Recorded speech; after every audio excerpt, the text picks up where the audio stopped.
everyone, welcome to another video. Today we will be talking about COVID-19 vaccine. So for this video, I'll be interviewing my good friend Ching.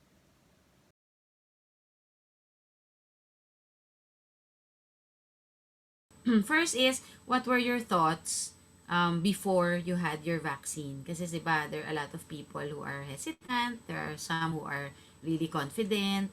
So, Mhm. nasaan ka doon? I mean, or what are your Andun ako sa super confident. I was super very confident? excited, Okay. oo. Excited Okay. ako as in talagang naghihintay talaga ako for that. So like Mm. ever since nagka-COVID and then they started talking about the vaccines, I was making sure na updated ako sa kung kailan pwede na, kung kailan matatapos or kung kailan magiging available. Kasi isa ako dun, andun ako sa spectrum ng very, very confident. So, pero syempre may takot kasi naman I know na everything naman has a side effect, 'di ba? Kahit yung mga Mhm. gamot na iniinom natin, yung simple lang na Tylenol, meron siyang side effects sa ibang tao. But then, if I weigh yung consequences or mas gusto ko ba magka-COVID, Mhm. ah, ayoko. Mm. So, Yes, of ayoko. So course. so oo, and I trust naman the scientists, yung mga nag-develop ng vaccine na Mhm. I mean, yun. So kaya nasa ano din ako sa spectrum na super confident and excited na magkaroon ng vaccine. Despite the news, kasi 'di ba there are news na may namatay, may ganito, may Yeah. ganyan. So, Na natakot? Well, just yeah. like I said 'no, like lahat naman ng vaccines and then lahat din ng mga medicines, laging meron siyang side effects, meron talagang complications. That's why they warn you naman. They let you know, kung ano yung kung ano yung puwedeng mangyari sa ibang tao. So, as long as I know what the consequences are and then I made my own decision. So, kahit yung iba naman kasi fake news, eh. So, yung Mhm. iba in-exaggerate na lang, yung isa parang nurse na nahilo, she Mm, fainted, yeah. and then they stop there. They don't explain, maybe hindi nila explain yung health history ng person. So it might be something that because of what that person had or has, kung ba't nahilo siya or nag-faint. Eh kung hindi, wala naman ako nun, ba't ako matatakot? Even before I saw those videos or read those articles naman, I already knew before then na it could happen. Pero kasi nga, like I followed the development of the vaccine. I mean, like I read and then alam ko naman na they went through rigorous testing, trials, even though mabilis yung pag-produce or pag-develop ng vaccine, Mhm. they still went through the same phases or stages kung paano nila i-develop yung vaccine. So I was very confident and I wasn't scared about those things na pwedeng mangyari. Mm. That's good. Good for you kasi ako hindi. Yes. Takot ka? Natatakot Kasi ka? me, nandun pa ako sa middle. Parang, Oh, I'm sure naman I'll get the vaccine eventually. But parang feeling ko lang, hindi, wag muna now. yeah, like I know people who were like, okay, mauna muna kayo. Yeah, yeah. On and then kasi ang nangyari kasi the reason why it's so fast 'no, kasi siyempre we were in a pandemic tapos, so even before kasi dati nun the reason why it takes so long for for them to develop vaccines sa mga sakit, kasi before mahirap kumuha ng mga volunteers, for the trial. And then kailangan may sakit sila or kailangan ma-expose sila sa gano'ng virus. Eh, yung dito nga 'di ba sa COVID because of social media, like everyone was aware of COVID, madaming nag-volunteers, tapos madali kang ma-expose. So madami ng mga taong na-expose sa vaccine, sa COVID na mas parang mas nadalian sila. It was easier to develop the vaccine compared to others or compared to before. But then I understand other people who are scared or who's just like, no, ayoko, mauna na muna kayo. I mean, I understand that. Pero hindi ako yun, ikaw yun. Sabi ko nga kay Riza, sige Riza, pinalalakas mo yung loob ko. Yeah, it Kasi wasn't bad. you have the same view na di ba, ang tagal nga natin naghintay for this, tapos nung nandyan na, Yeah. biglang matatakot ka, something like that. Yeah, yeah. I mean, it's just I understand why other people are, very just like apprehended na, oh, wait lang. Um, Especially for someone who never parang focus their attention sa COVID, or for someone who didn't pay attention to the development of the vaccine. I can understand that. Tapos yung mas madali na ngayong maniwala do sa mga, like fake information, mini-mislead ka for their own reason, like either for monetary reason kasi they create videos or blogs or websites to say na hindi siya safe, so people would go on the website, they earn money, so I understand that. But then kung titingnan mo talaga yung scientists, like their views, and then you read about how it was developed, you follow up on their experiments, maaano yung feeling mo na, okay pala siya. And it's a good thing too na they started with healthcare workers kasi Mm. siyempre kung doctor ka, 'di ba, ba't mo gagawin? You should know Yeah. better kung hindi Mm-mm. naman pala siya safe. But then I know that there are still some healthcare workers na ayaw nila for their own Meron. reason. Kasi yung iba naman, because of their religion, they don't, it's against Yeah. their religion. Mm-mm. So I can understand that. But then ayoko lang yung, for me personally, you let other people make their own decisions. Kung ayaw mo, but I can kasi ang hirap din eh, kung ayaw nga naman nila, paano mo ma-stop? Hindi naman Yeah, completely yeah. stop, Oo, pero pag hindi paano lahat. mo mako-contain, 'di ba, Yes, yung yes. COVID? That's the problem everywhere, yun yung kailangan, hindi naman i-solve ng government because they cannot solve all the problems, but that's the issue that's going on everywhere naman. Kung paano mo mako-contain yung virus. Mhm. Were there any preparations that you need to do? Actually, I already asked Liza. For your So they body, ask you right? questions, yeah. So first they Okay. ask you questions like, if you're sick, you shouldn't get one. Kahit yung may sipon ka lang. Like how sick?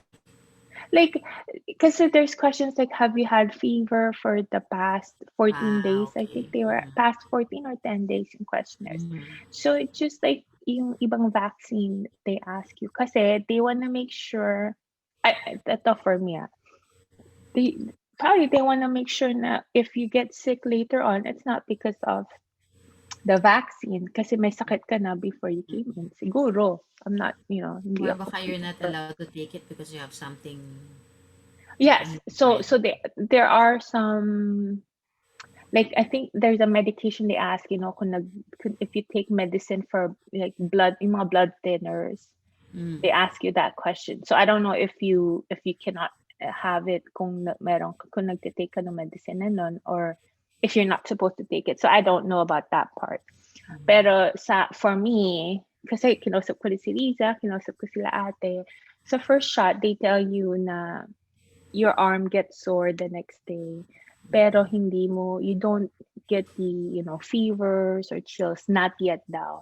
So for me, I just took Tylenol an hour before, Before? and then an hour before I went, or an hour Mm. before Okay. my scheduled appointment, and then 6 hours after I had my shot. Pero yun, so okay lang siya, wala naman akong fever. That was the only preparation I did. I took a shower before going. Does that count? Ay, nako. Pwede Kasi kasi feeling ko parang baka sabihin nila, don't, wag basain yung arm mo. So naligo na ako din. after, Oh, yeah. I made sure that I took a shower before I go. Yun yung preparation ko. Okay. So again, what brand pala? What brand did Ah, you So get? so I had Moderna. So the place that I went to, they were giving out Moderna. So for Moderna, 24 no 28 days after the first shot, you have to get your second shot. So, mm, yung Pfizer naman, it's 21 days, so mas maigsi siya. Pero sa Moderna, and either one, it feels fine.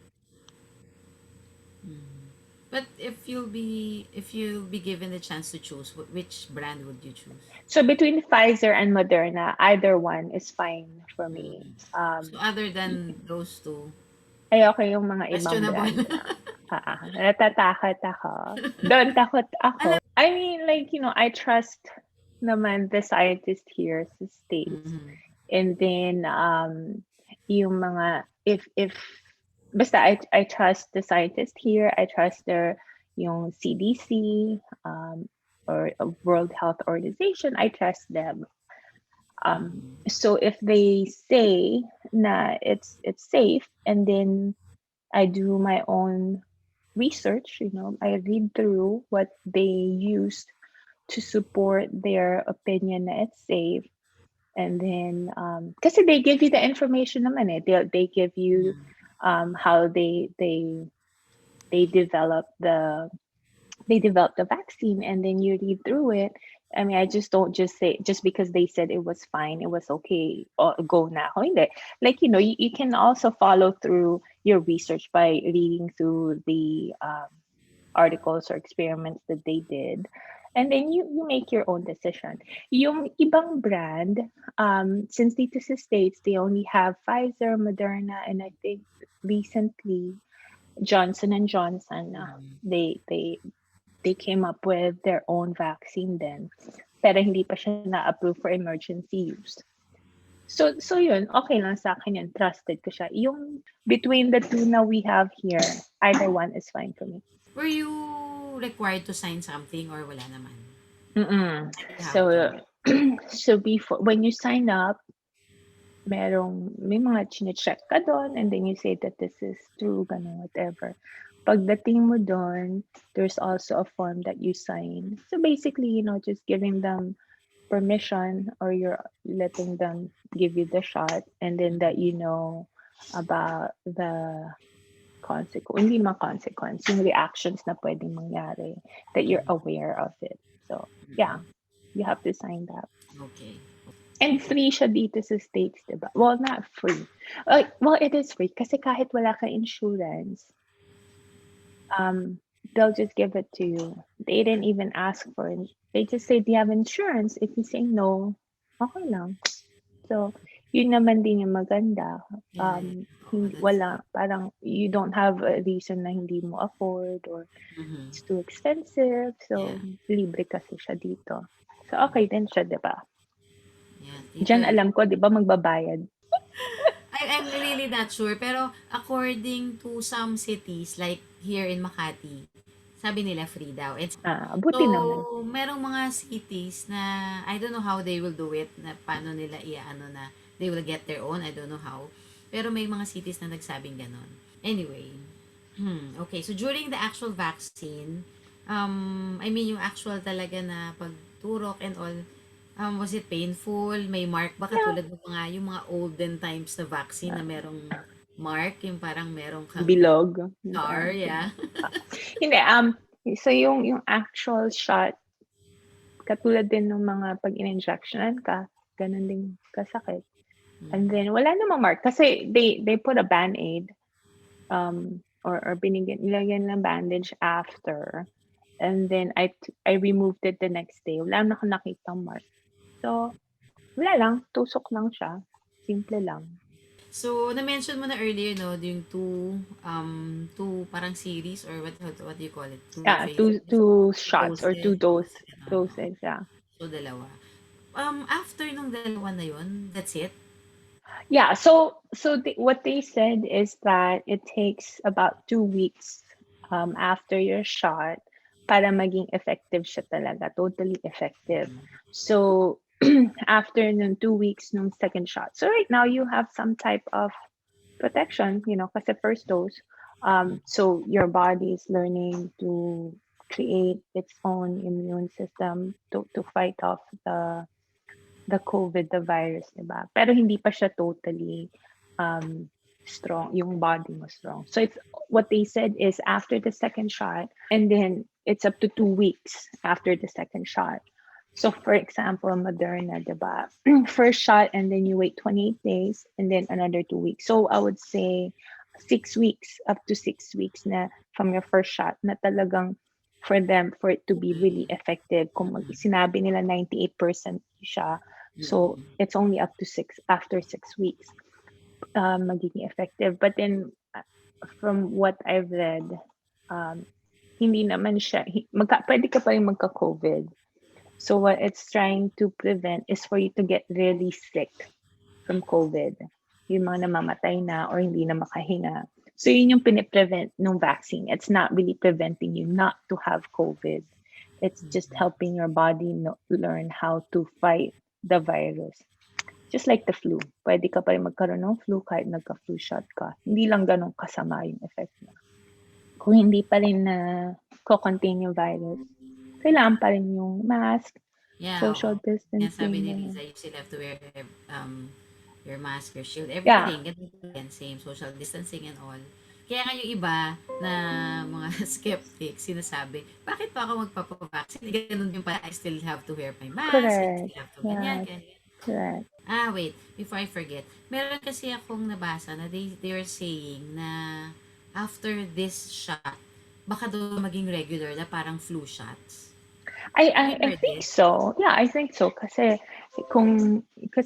it's a virus, it mutates, mga different strains na. So every year na magkakaroon na ng vaccine Parang or ganun. you get your yearly shot. Oo. Like I said, they're still doing research on the vaccine and on COVID. Tas ngayon na may mga different strains na ng Yun nga eh. COVID. Yeah. Covered pa rin ba yun? I mean, the different... Sabi nila, so Pfizer, I think, and Moderna are developing booster shots naman to make sure na yung bagong strain nandun part ng vaccine. So later on, when you get your booster shot, parang yung tetanus shot, like diba sa tetanus shot, 10 years you get your booster shot, ganun. Ganun na siguro mangyayari. I just don't know how yung period nung how long you have to wait for a booster shot, ganun. Okay. So, after the shot, ano yung, how was your experience? I mean, like, kay Riza kasi, yun nga, nung second shot niya, nagka-fever siya and all, ganyan. So, nagkaroon siya ng, parang feeling nga daw niya, nagkaroon siya ng COVID for a day. It's true kasi yung first shot, yung ako after first shot, wala lang. I was waiting, just in case may allergic reaction. So, kasi if you're feeling something, you're supposed to honk your horn so they can go to you. Yung sa akin, wala naman. And then, kasi yung sa second shot mo, mas madami na yung, I think proteins yata yun, or mas madami na siya yung part ng COVID na virus. Mas mafe-feel mo na talaga yung effect. Para siguro ngayon, konti pa lang, parang inuunti nila. Kasi naman yung first shot mo, sakit ka na agad, diba?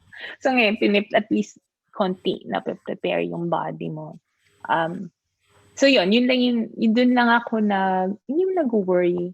Yun yung ina-anticipate ko na mangyari Second shot. na I'll get a fever. Pero kasi si Riza, they were told no, to take Tylenol, diba? I think she told you this na, but she didn't listen.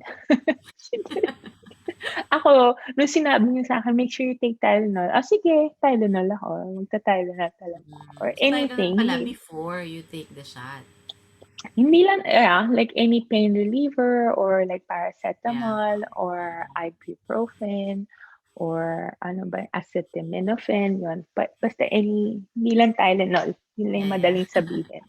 Pero yung kay Riza naman daw, just a day lang eh. So, after the Yeah. next day daw wala na. Nag-rest lang That's daw siya what for a that's day what and I then that's heard it. too from other people. It's just for one day.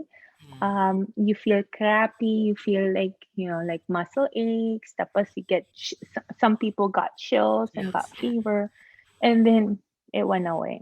So for me, that's still better than getting COVID. Yeah. And then having that information beforehand helps me decide, like okay, at least I can prepare for what's about to happen.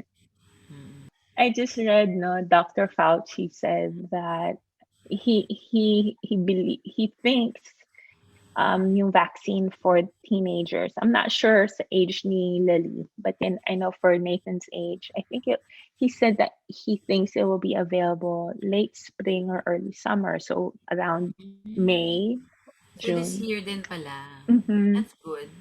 Alam ko na yung sagot mo dito, pero would you recommend people to get the Yes, vaccine as soon as yes, it's yes. available, As soon as or it becomes wait? available, ang mare-recommend ko lang is of course yung what I know, Pfizer and Moderna. So yung recommendation ko is Pfizer and Moderna. Um, as a parent, no, ako personally, I would recommend for you to get the vaccine. If I'm making decisions for my family, I would tell them, like especially for my kids, I would tell them to get the vaccine. And the reason why I did it is because I did it for my health, for my family's sake. Ayokong magkasakit yung mommy ko because she's 72, and then ay mga kapatid ko. So if I think about my family, my loved ones and myself, uh, like there's no question. Parang tagang, yes, go, papa-vaccine ako. So if someone asks me, do you recommend it? I'll tell them, yes, based on my experience and based on the information that I know, yes, I would recommend either Pfizer or Moderna. Either Pfizer or Moderna for Just now. be And then later just be on, specific. yes, I can't even say anything about Johnson and Johnson kasi nga, they're still testing it. Hindi pa naman sila na-approve. So, hindi ko rin siya mare-recommend. Kasi you don't know the effect of COVID sa body mo. Like others, I know, okay lang, nagkasakit lang sila, they just lost their sense of taste, sense of smell. But then they didn't get fevers or anything, and they're fine, that's good. Yung others, like what we've seen, what we've read, ang daming namatay. Yeah. I don't wanna take that risk kasi I have two young kids pa, 'di ba? Parang no, as much as possible, like kung kunyari sabihin mo inumin mo 'to hindi ka magkakasakit, 'di ba iniinom mo? You Yeah. take your vitamins, kasi you don't wanna get sick or you want to boost your immune system. Parang gano'n lang for me. I think of it that way. Okay, that's good. So, talagang pinalalakas niyo yung loob ko. Yes, yes, yes, yes, yes, oo naman. Parang of all the things, parang kahapon, like, those people who are waiting in line, kasi merong ibang places na they wait an hour to 3 hours just to get the vaccine kasi there's a long line. And then they were being asked, it's like, hindi ka ba naiinis? Ang haba-haba. And then, like, they're being optimistic naman na sinasabi lang, oh, we've waited for months. What's Yeah. like 2 hours? What's 3? Which is true, if you Yeah, think true. of it, um, they're giving you something that will help you will prevent the effects, the bad effects of COVID na yung masyadong severe. They're giving you that chance. Why not take it, like alam mo na you've read the effects of COVID, and then hindi pa natin alam yung long-term effects ng COVID. We know the short term. Yung long-term effects, still years to come. And same for vaccine, that's people would also say you don't know the long-term effects of vaccine. The reason why I'm confident for the vaccines because we've had other vaccines. I've had other vaccines years ago. Nung bata pa tayo, di ba, Yeah. nagpapa-vaccine, yung polio shots, yung tetanus shot, or measles. So, nung pa naman nila, yung vaccine itself, matagal ng technology siya na or matagal na siya na treatment na proven na yung safety niya. So, it's just another type of vaccine. So, 100% I recommend for you to take it. Basta wala ka lang yung alam ko kung meron ka mga Botox, fillers sa lips, sa cheeks, you're not Ba't supposed to yung get mga it. gano'n? So if you have that, lately, no, may mga adverse reaction na they didn't know can Mm, affect someone. So that's a new thing na if you have fillers, like mm. Botox, tapos yung mga nagpa-plump yung cheeks, yung mga Yeah. don't get it. Don't get that vaccine kasi nga merong effect pa na they haven't done enough testing on Mhm. whether it is that one or kung if you have to do something or lower the dosage, hindi pa yata nila alam yun. So yun lang Mm. yung nabasa kong Mm. bago. Tsaka I think yung nga yung may mga underlying sickness, 'di ba? Yung Yung mga blood thinners, allergies oh daw. yes, yung allergies, yeah. So, um, I know that like for others, yung mga allergic reaction, um, well, I don't wanna comment kasi hindi naman ako doctor. So, I don't know how they treat kung hindi na ba totally bang hindi ka puwedeng magpa-vaccine or if there is Mm. something that they just have to Oo. do differently kung may allergic or kung you've had allergic reaction before. Siguro So that I eventually they don't know. will ano, So just make sure na you let them know if you have had allergic reaction before para alam nilang kung anong gagawin. Yun okay, lang. okay. Anything else that you like to add, you like to say, or anything? Yeah, just get the vaccine. Just get either Pfizer or Moderna. Pina-plug eh, malay mo. Ma-sponsor ka. And then, like just still, even if you've had the vaccine, make sure that you still continue wearing your face mask and Mm. social distancing. Keep your bubble small, like the people that you interact with. Make sure that they're trustworthy. Sasabihin nila na they do safety precautions. Tas hindi mo alam yung mga na-meet din nila ibang tao. Hindi pala, di ba? Yeah. So yun yung hirap. Just because you've had negative um, parang result doesn't mean that you don't have it anymore or you can't pass it. So just be Yeah. safe, as much as possible. Let's just be safe. And then if you can have the vaccine, please, you know, get it para hindi ka magkasakit masyado. Yun lang. Stay safe, everyone. Huwag kang magpa-party-party. Just wear I would just say just keep on wearing mask. Right now, nagda-double mask ako because of the new strain. Sabi nila mas stronger daw. So even if I had my first shot, hindi pa rin naman ako totally protected. So I still wear mask and I double mask and social distancing. I know it's hard to social distance now, but as much as possible, try it and then just yun lang, yung mask. I really believe in the mask. And wash your hands pala. Make sure you wash your hands. Yun pa rin Yeah. pala. So Sobrang continue ano. the safety precautions talaga. So yun. So Okay. O thank sige. you for Thank for you, thank you asking me so the much. questions. Thank you And so much for your time and thank you for sharing your experience and yes. your thoughts. So if when I get the second shot, if I'll keep you updated just in case. Sabi ko, Sige, and sige. may sakit ako. Basta ako, like, I did it for my family talaga. It's for myself, of course, for myself, because I love myself. But I did it for myself, for my health, and then, of course, for my family, for my loved Yeah. ones. Yun lang Oo, yun. tama naman. That's true. Okay, Okay. bye. Thank you. Bye-bye. Thank you again to my friends, Riza and Ching, for sharing their experiences and for their time. Also, all I can say is we should still continue to pray, of course. Let's be positive. And even if, as they mentioned earlier, even if you already had your vaccine, continue pa rin yung wearing of mask, wearing of face shield, and of course, washing your hands, and of course, social distancing. So, let's still continue that. And let's be responsible. So there, please don't forget to like and share the information to your friends and loved ones.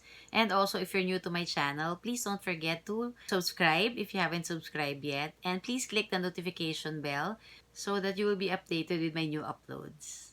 See you again next time. Thank you for watching. Bye!